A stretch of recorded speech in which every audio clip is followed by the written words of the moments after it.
Assalamualaikum warahmatullahi wabarakatuh. Kembali lagi bersama saya Ibu Ilzamha dan kita akan pada topik ke-6 kuliah kita kewirausahaan Islami. Di topik ke-6 ini kita akan membicarakan tentang produk usaha. Oke ya. Jadi suatu usaha itu pasti ada sesuatu untuk dijual. Namanya adalah produk. Oke.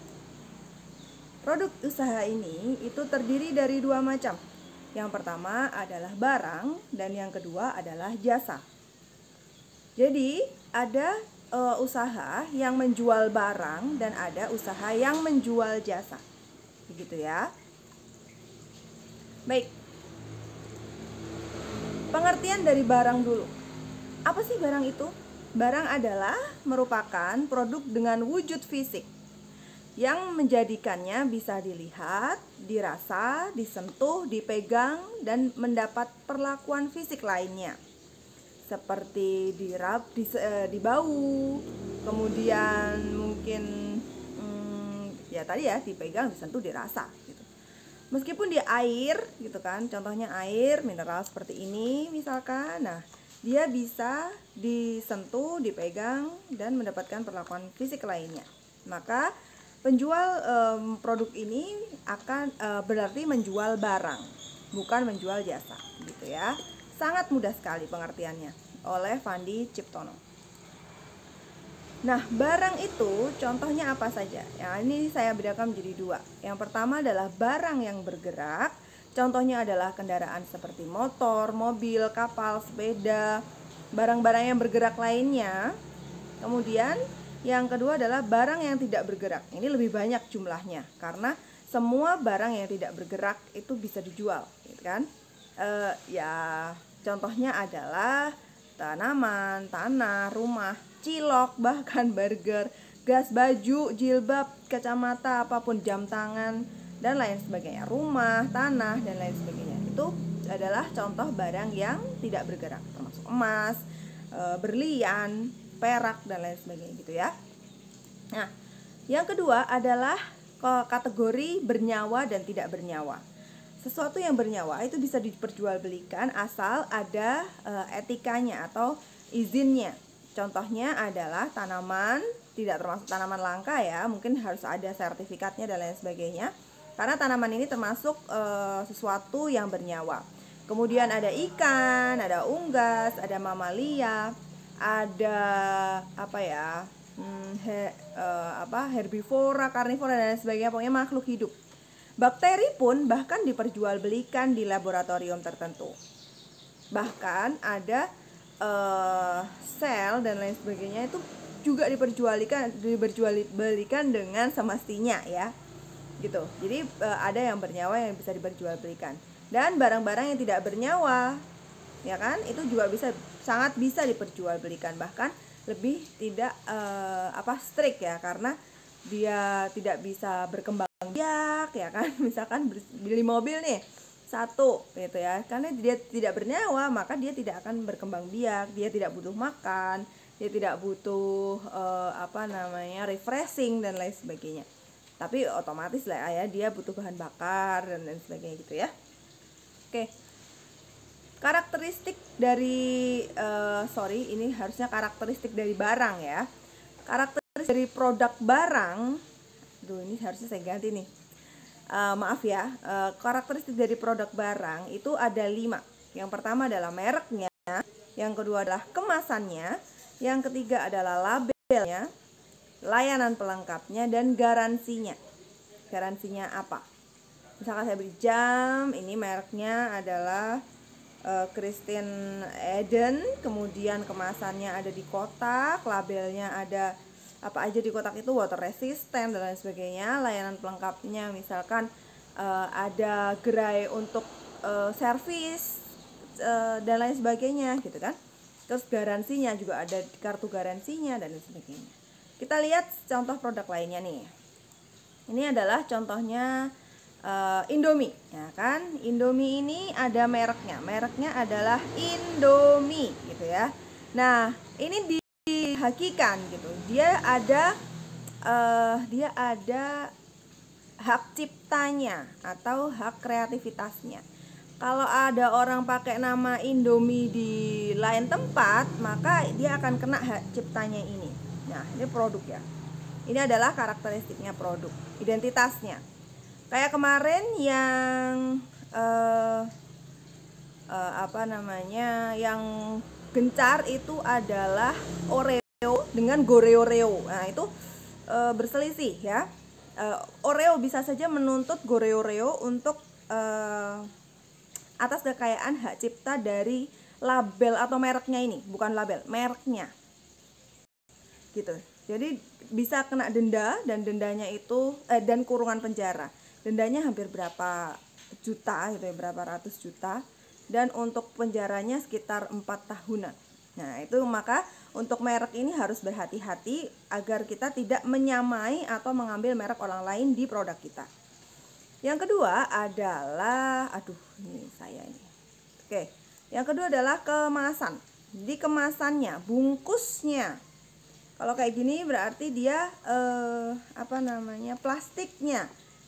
Bungkusnya appearance-nya itu loh. Ya bungkusnya di luar ini yang bisa kita lihat, melindungi produk dari debu, dari bakteri, dari fisik kimia dan lain sebagainya.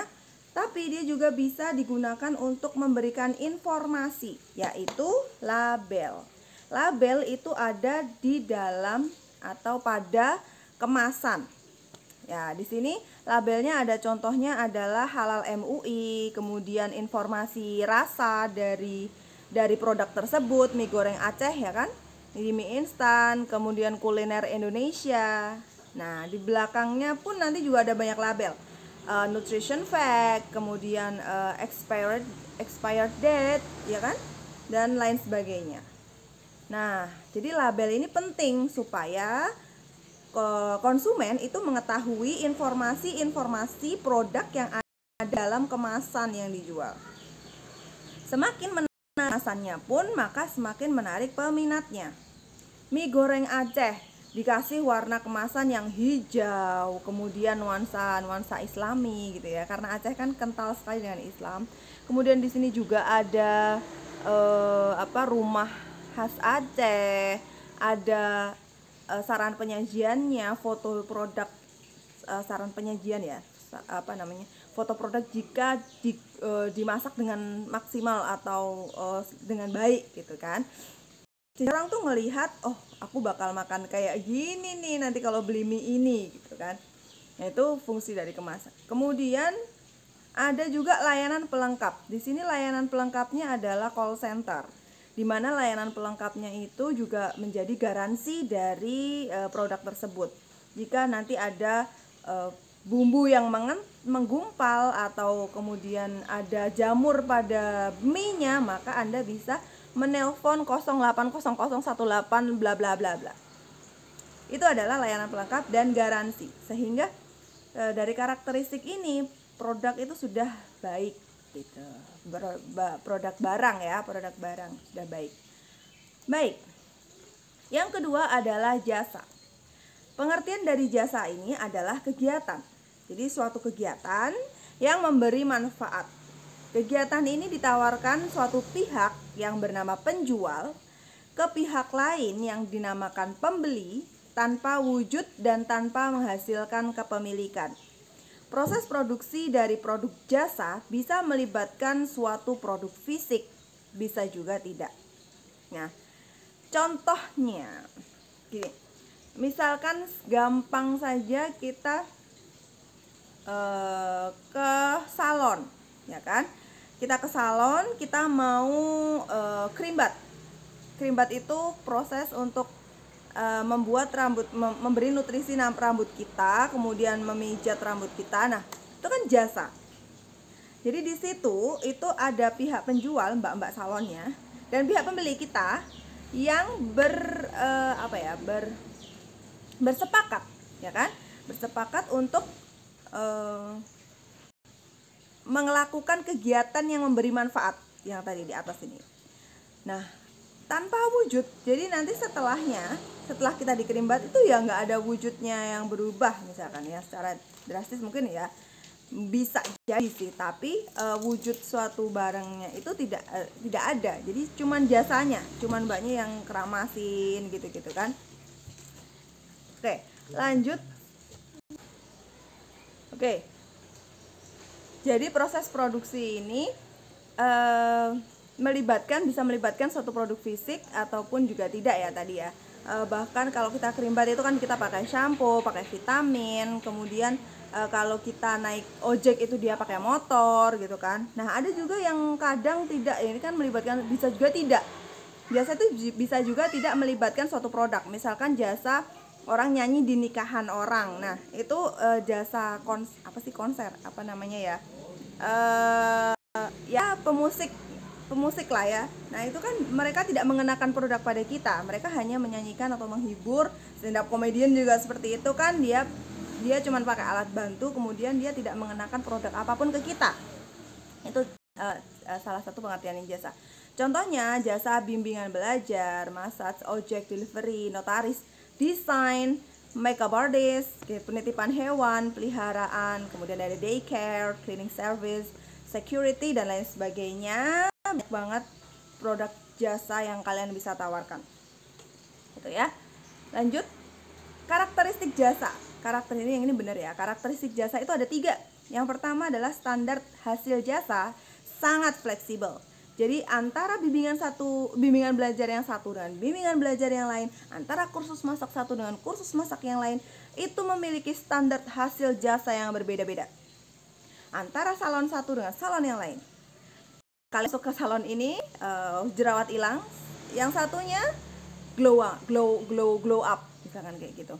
Nah, jadi standarnya bisa beda-beda, sehingga produk jasa ini bisa sangat peluangnya sangat besar terbuka. Tergantung siapa peminatnya, siapa pasarnya, dan banyak hal. Beda dengan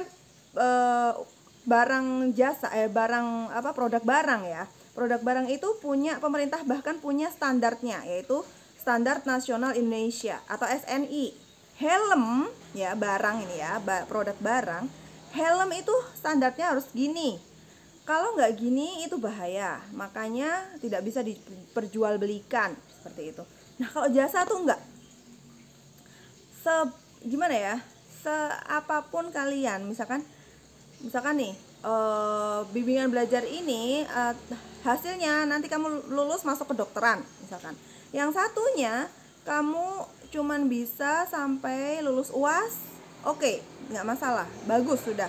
Nah berarti kan satu dengan yang lainnya ini punya hasil luaran yang berbeda-beda, tapi dengan harga yang berbeda-beda juga kan. Nah jadi sangat fleksibel begitu. Yang kedua adalah memiliki masa atau tempo pemberian jasa. Jadi ada masa pengerjaan kegiatan ini. Bimbingan belajar misalkan dari jam 2 sampai jam 4. Kemudian atau misalkan yang ojek tadi 20 menit lagi Anda akan sampai. Pengerjaan kerimbat itu 1,5 jam misalkan, dan lain sebagainya. Itu pasti ada temponya. Ya, nggak ada pengerjaannya itu ya sudah, kalau tujuannya tercapai ya sudah selesai. Gitu, nggak yang selamanya gitu, nggak ada tuh istilah usaha jasa menjadi istri, nggak ada. Jasa menjadi ibu rumah tangga ada.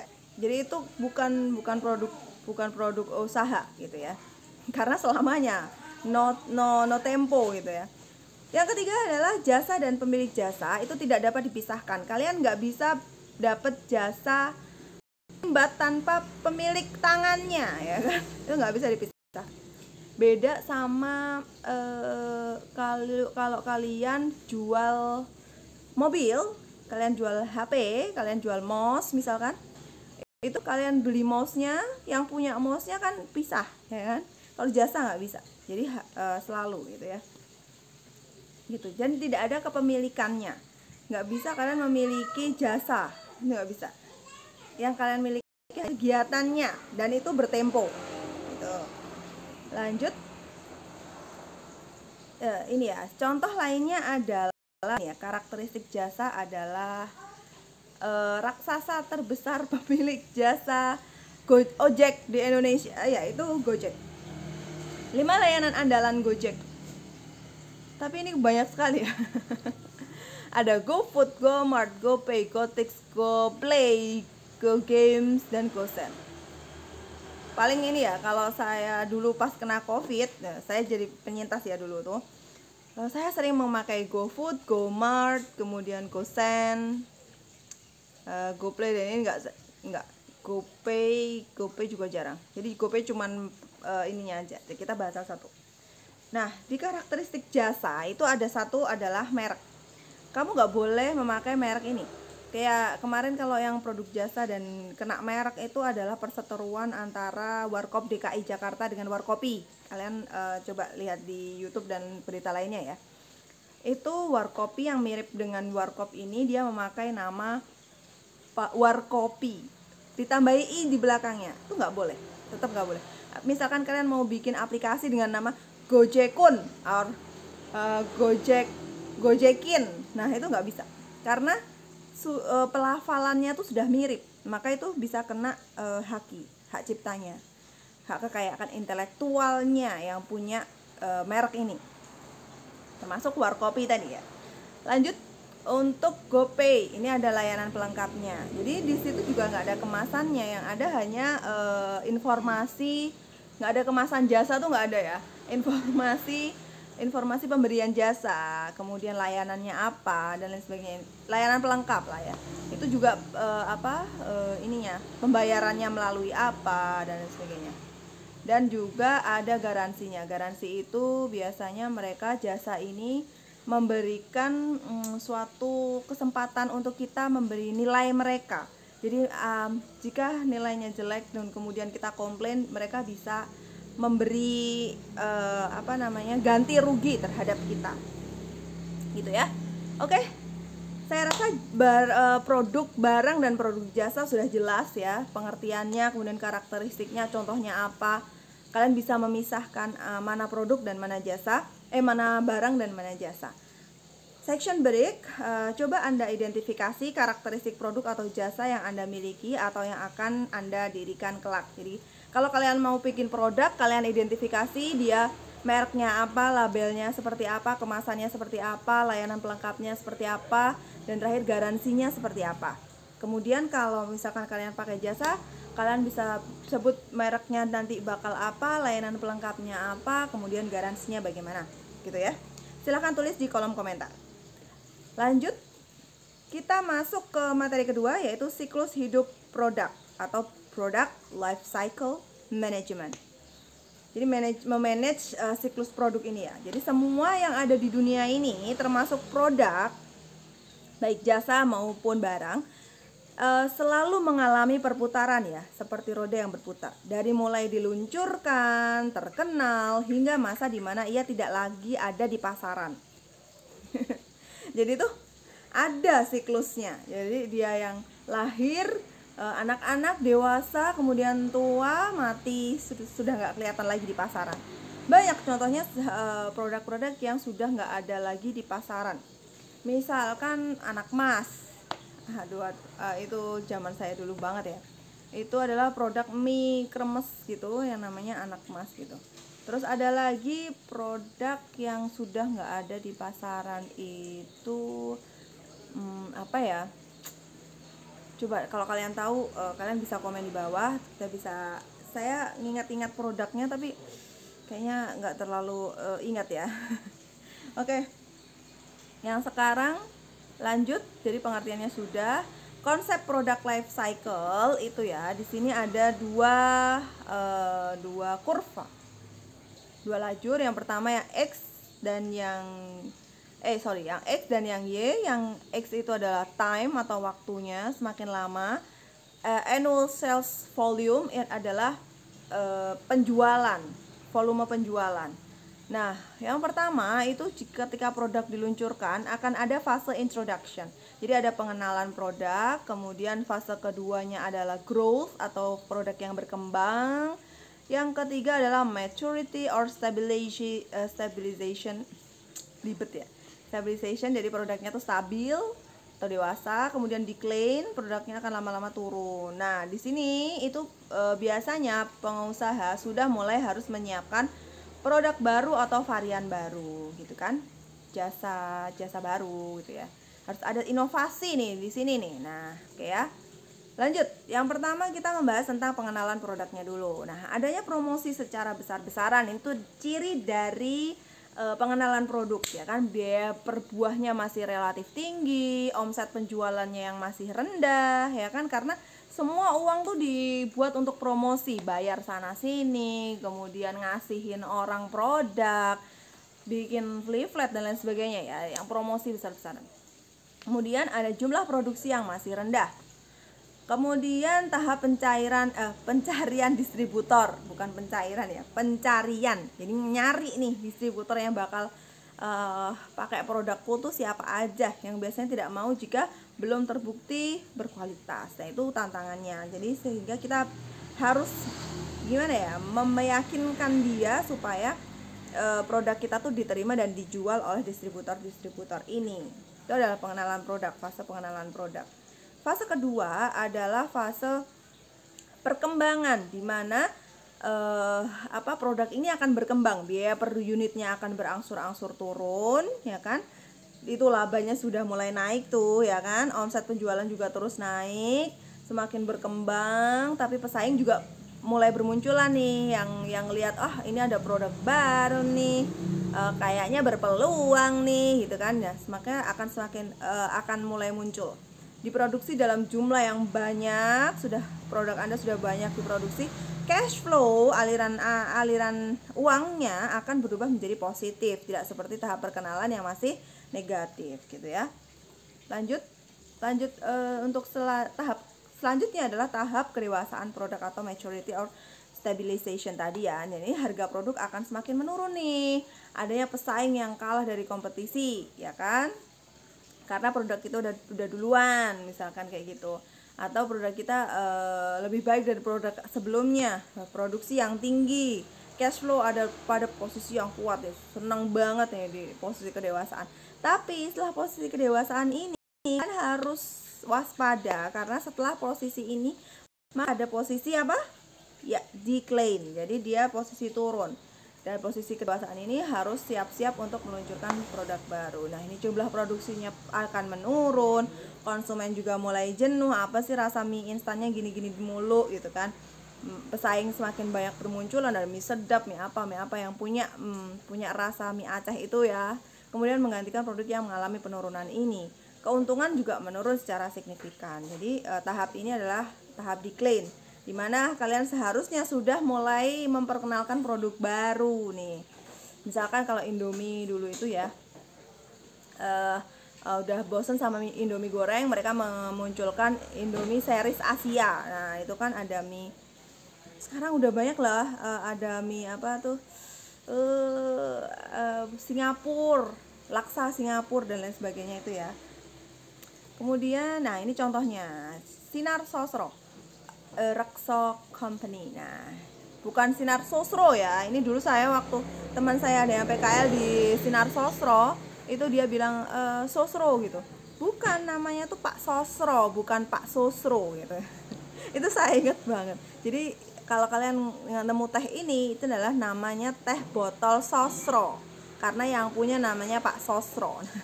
Dari yang mulai ini nih ya, life cycle-nya ya. Ini muncul, kemudian sudah decline, kemudian dia ganti kemasannya, inovasinya ya. Itu pakai yang kemasan plastik, kemudian beda lagi bentuknya. Kemudian ada kemasan teh kotak tapi dia namanya teh botol ya kan? Seru kan? Terus ada yang kemasannya lebih besar, berapa liter untuk tamu gitu kan. Ada yang pouch kemasannya, kemudian ada yang berubah lagi, ini rasanya berubah. Ini juga dikasih lemon dan lain sebagainya ya, sampai ada fresh tea, ini punya Pak Sosro semua, fresh tea ya. Kemudian ada taps, ini kan taps. Kemudian kesini lagi dia meluncurkan buah vita, habis itu dia meluncurkan air mineral ya. Tapi produk-produk yang di sebelumnya nih, yang di sini tadi itu ya masih ada sampai sekarang, cuman agak turun ya produksinya, karena sekarang sudah banyak produk ini inovasinya. Jadi setiap kali dia diklaim, dia sudah pikirkan lagi inovasi produknya. Maka di suatu perusahaan tuh harus ada R&D, Research and Development division gitu kan, divisi R&D. Kalau kalian sendiri ya, misalkan kalian jualan soto gitu ya, udah banyak yang bosen nih, gimana nih, ngeluncurin produk baru, di sotonya ada cekernya gitu misalkan, atau misalkan ngeluncurin produk baru lagi, di sotonya ada jeroannya banyak gitu kan. Nah itu kalian pikirkan kayak gitu. Kalau misalkan jasa, aduh udah bosen nih jasanya gini-gini mulu, misalkan spa gitu ya, ya taruhlah kalian ambil Thai spa, juga ada varian Thai spa, ada varian pakai batu, stone spa gitu kan. Kalau yang bimbel gitu ya, ya nanti misalkan tahun ini ternyata pandemi nih, produknya apa yang kalian akan luncurkan, kalian harus cepat menanggapi ini perubahan ini nih. Kalau gitu saya bikin private lesson juga, jadi layanan privat dengan keamanan yang baik, saya pun sudah kartu vaksin dan kemudian dan sebagainya. Pasarnya pun akan berbeda dari itu. Jadi kalian harus selalu tahu time dari dan ciri-ciri dari produk life cycle-nya dari yang kalian usahakan gitu ya. Saya rasa penjelasan saya kali ini selesai. Terima kasih atas perhatiannya. Jangan lupa komentar di kolom komentar. Kemudian kita akan bertemu di kuliah sinergi di grup kita. Oke, terima kasih atas perhatiannya. Mohon maaf jika banyak salah. Kita insya Allah ketemu dari minggu depan. Wassalamualaikum warahmatullahi wabarakatuh.